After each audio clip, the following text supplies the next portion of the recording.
Hey y'all, welcome back to my channel. Today's video is going to be how I went cruelty free, so let's just go ahead and get right into it. Real quick, if you're new, my name is Sarah and I would love for you to hit that subscribe button, join the fam, and also hit that thumbs up button while you're at it. Hit the little notification button so that way you stay notified of when I upload. A while back, I can't even remember, I probably should have looked it up, but I decided to go cruelty free. I got into the rabbit hole of the whole testing on animals. It ripped my heart out and just like crushed it. Just one of those things where if you are not prepared for it, don't go on there. But if you're ready to learn and, figure out what's going on with like testing with makeup and testing on cleaning products and like hair products, like beauty and like almost everyday products in general, just be aware that it is very graphic and it's really intense, gonna make you really sad. And all the time I hear of new launches from non-cruelty free brands, I'm just like because it's one of those things where everyone ends up loving it and it's just really hyped up products. I wished more cruelty-free brands were hyped up more, I don't know. I'm just really passionate right now. I'm going on a tangent. I have a few points really quick that I want to touch because I want to do this video first and then I'm going to start doing my decluttering, and I'm going to try to do videos in between just to break up the monotony of all the declutters, because I do have a lot I do have a lot of decluttering videos I'm going to do. Also a lot of stuff too, but for the majority of the part, I've already decluttered my non-cruelty free makeup, but I'll get to that on how to do that in a second. Also, I am doing a project pan on getting rid of my NARS stuff, since they did their sellouts and all they care about is money, and so they decided to pull out of the cruelty free community, which is so sad because I really wanted to look into what NARS has to offer as far as a high-end brand, and they just have really great stuff and it's just really sad. Anyways, all right. So first of all, you're going to want to determine where you draw the line. So what I mean by that is that you can either be vegan only, you could be cruelty free. So you're going to have cruelty free brands who are owned by non-cruelty free brands. So that's called a parent company. So for example, I believe L'Oreal owns Urban Decay. Also, I heard NYX is owned by a non-cruelty free brand, but I'm not sure of. I just read up on that recently, but I didn't know that, so I don't know if that's true. Estee Lauder owns Too Faced now. So that is another example of a parent company. So then you have cruelty free brands that are not owned by other brands who are cruelty free. Then you have vegan brands, and those are the ones that are, basically not animal derived products. I hope I clarified all this enough for you. All right, so for me, I am fine with owning Too Faced and Urban Decay. That's basically where I stand. There's people who are vegan only. I get that people are like, oh my gosh, you get cruelty free makeup, but you're over here eating a steak. And I'm like, I can't let my steak go. However, I do try to make sure that I research the places and know that they are, properly, I don't want to say killing an animal, but basically it is what it is, right? Not placing animals where they're stressed environments and stuff like that. I do want to make sure that, it is done properly and they're in a properly operated place. Next is find reliable sources. And by that I mean make sure that you are doing your homework with brands, and I do have examples: Logical Harmony, Cruelty Free Kitty, Leaping Bunny, and Fira, and I'm going to link them down below for you.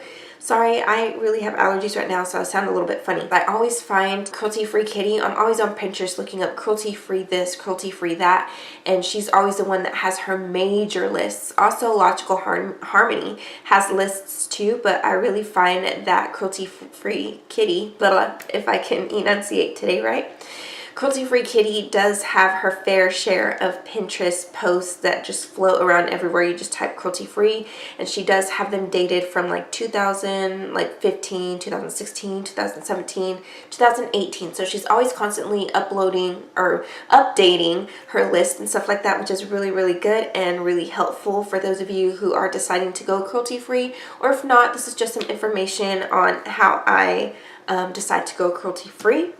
Alright, next what you want to do is declutter. So what I did is I picked out all my non-cruelty free makeup and I put it in a box. And then I also did 2 videos that I can link up here in the iCard if you're interested on watching declutters and kind of, I think I do maybe mini reviews or something. I just decided what I want to keep, what I could pass on to someone else. I really wish I can, you know, go cruelty free with my cleaning products and stuff like that, but it's really tough with Shane because Shane doesn't really care for cruelty free. So I'm trying to like inch him into like switching to cruelty free brands, but he is like dead on stuck on his brands and it's not going to change. So, you know, as long as I'm doing my part on being cruelty free, I'm okay with that. All right, so back to decluttering. So let's say you have a big huge collection. Start off small, like start with your like eye primers or face primers or just face products in general, and then do your lipsticks and then do your nail polish, and then, you know, just little grouping that way, so that way it's not overwhelming if you have a big collection. So next is learn official logos. Batiste and Peter Thomas Roth.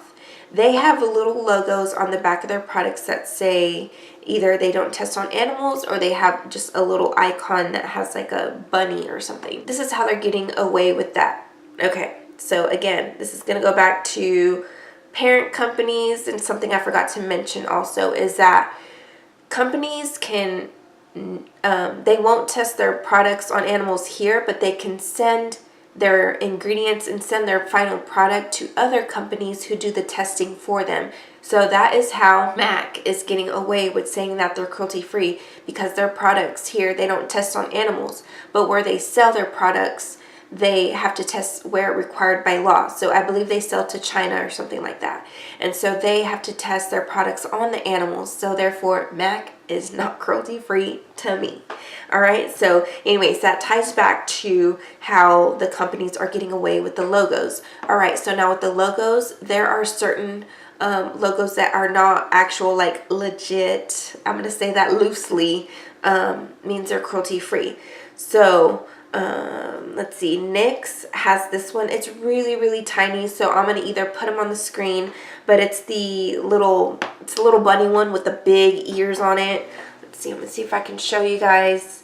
Okay, so hopefully you guys can see that little tiny little bunny right there. That's an official logo for sure. And then there's a leaping bunny. I know there's 2 variations of the leaping bunny, and one of them Batiste uses, and it's not an actual legit logo. We're learning official logos and what to spot. So just be careful if you're out hunting for something that's cruelty free. Don't always look at the back of the labels, because they're not always reliable. So you have to do your research, double check, triple check, quadruple check that the brand is cruelty free and that their ingredients are not being tested outside of their means, you know.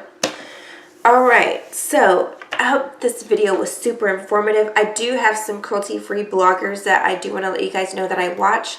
One of them is Jay Kissa, of course Logical Harmony, Carly Bible, and Jacqueline Levine, Ira Morena.